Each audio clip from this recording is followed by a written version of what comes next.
So మేము అట్లాగే పీసీఓడికి సంబంధించి ఓవరాల్ గా ఏం చెప్తారు, అంటే ఇప్పటి లైఫ్ స్టైల్ అనుకోవచ్చా? ఆబ్వియస్లీ లైఫ్ స్టైల్ ఎక్కువ పార్ట్ దీంట్లో హ్యాండ్ ఉండేది లైఫ్ స్టైలే. ఎస్పెషల్లీ 10th అమ్మాయిల నుంచి చేంజ్ అవుతుంది సడన్ గా.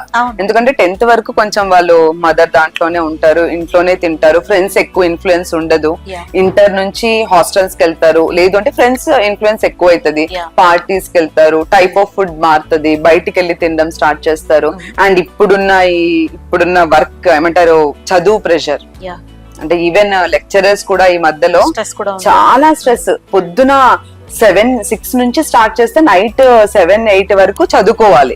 వాళ్ళకి ఎక్కడ ఫిజికల్ యాక్టివిటీయే లేదు. సో ఆబ్వియస్లీ ఎక్సర్సైజ్ తగ్గుతుంది, వెయిట్ పెరుగుతున్నారు.